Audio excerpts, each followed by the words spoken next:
Is the weight management CPG category dying, or is it low key evolving into something more interesting now?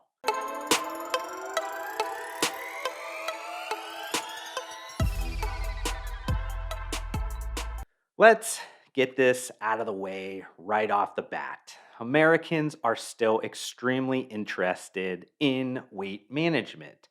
Yes, it has seen several cycles of ups and downs during the pandemic era, but I'd argue the extra unwanted pounds gained by the average American during these last 2 or so years has only elevated the long term outlook for the weight management category. Regardless, there are some longstanding American cultural and socially arbitrary things at play here with weight management.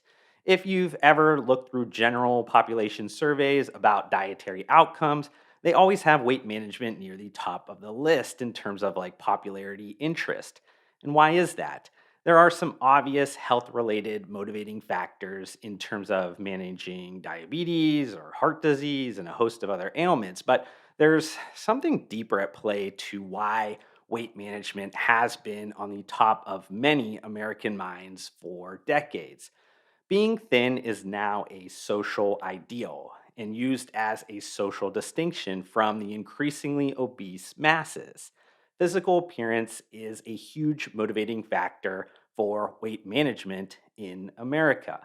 Social consequences of not achieving those dietary outcomes are perceived to be very problematic in terms of consumers' everyday impression management of social life. A common thought that runs through many American minds is if I gain lots of weight, what will others think of me when I leave the house?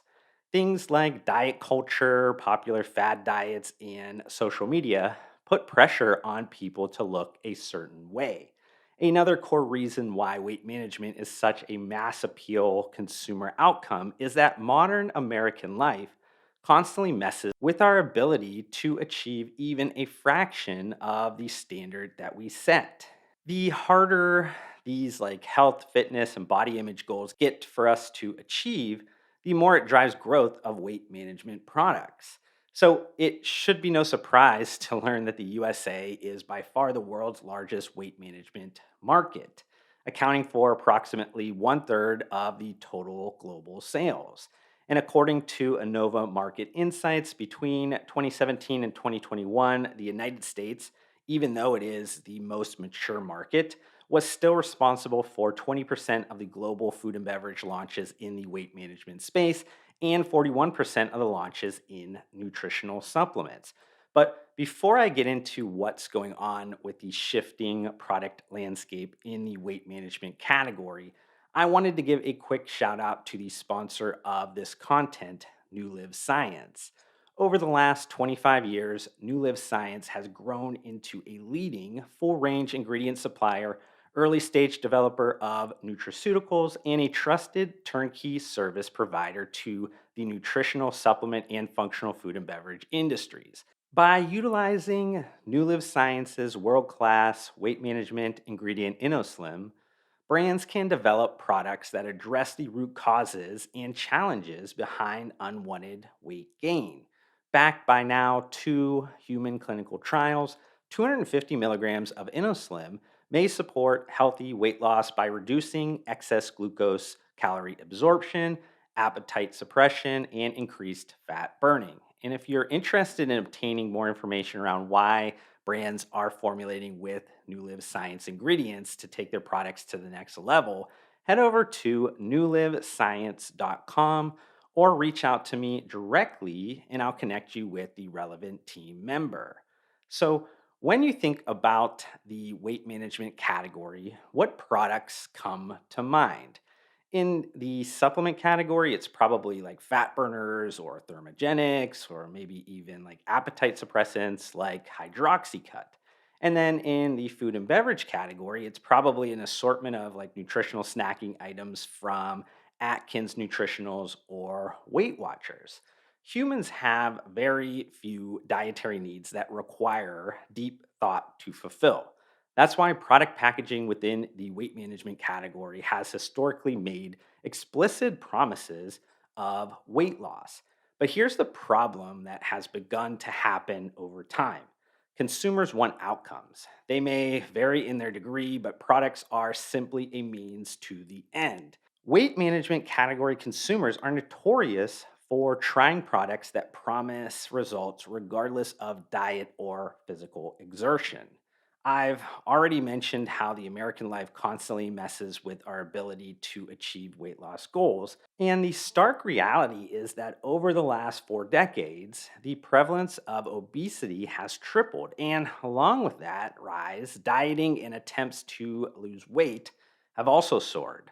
So, decades of overhyped marketing of maybe this like magic pill or a food and beverage concoction has created a loss in consumer confidence. That might seem like a grim outlook, but shifts in consumer behaviors, in part due to the COVID-19 effect, will likely provide massive opportunities for the weight management category. As health literacy and knowledge about health risks grows, including the highly detrimental impacts of being overweight or obese, most of today's weight management consumers are realizing that a lifestyle change is necessary versus a crash diet. On the other hand, brands interested in selling weight management products must understand that the quick fix or instant gratification consumer mentality won't go away anytime soon. It's about converging consumer behaviors together into a hybrid approach between product development and marketing. As a result, the evolution of the weight management category will shift into more cleverly positioned food and beverage products. These products won't have packaging that screams weight management or kind of weight loss, but will intuitively connect to that dietary outcome. They will allow consumers to come to their own conclusions on if the products will fulfill their dietary requirements. So, how do consumers know a product is in the weight management category without that product explicitly stating it on the packaging? I think the internet and social media have helped a lot with decoding today's food and beverage weight management products. Consumers learn to interpret symbols on package in social settings. You also see product search trends on Amazon or Google that link key attributes to show a weight management cultural connection. What most weight management focused food and beverages resemble are like ready to drink protein beverages and ready to eat bars.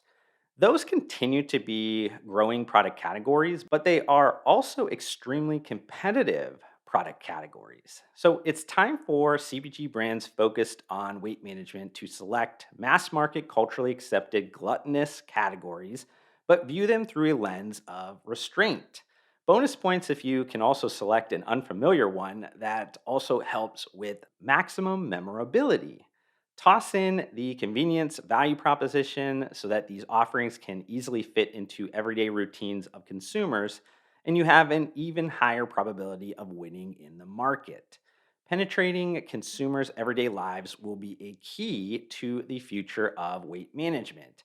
This is how you get Magic Spoon high protein cereal, Quest Nutrition protein chips, Halo Top ice cream, and Real Good Foods pizza.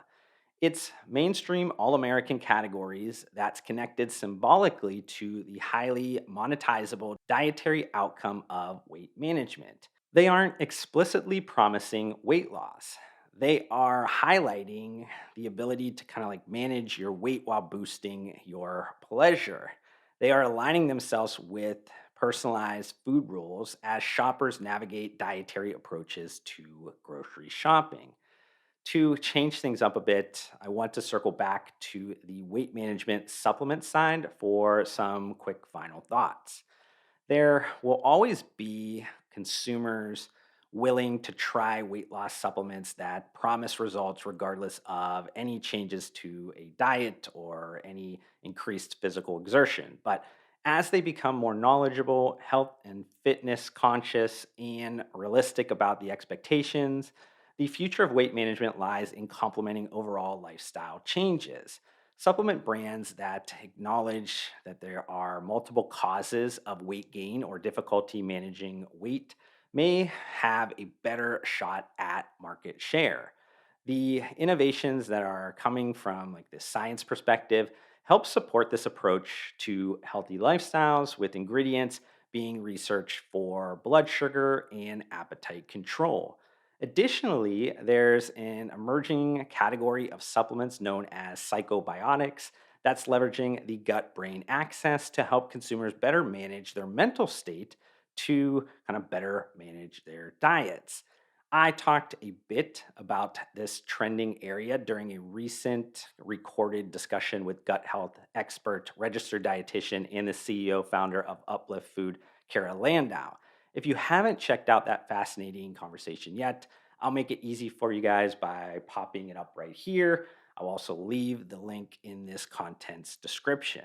But as consumers commit themselves to losing the pandemic 15, the weight management category will continue to innovate and adapt. Whether it's probiotics or herbal blends and extracts used in multifunctional supplements or maybe indulgent yet healthy foods and beverages, weight management isn't dying anytime soon. It just might look a bit different.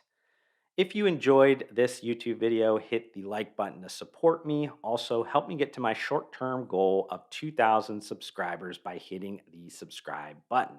I'd love to see you join me on this journey, but we need to fix the fact that slightly less than 70% of you that are watching this YouTube video right now are not subscribed to my channel, and that makes me extremely sad. But I do want to thank you for tuning in, and I'll see you on the next one.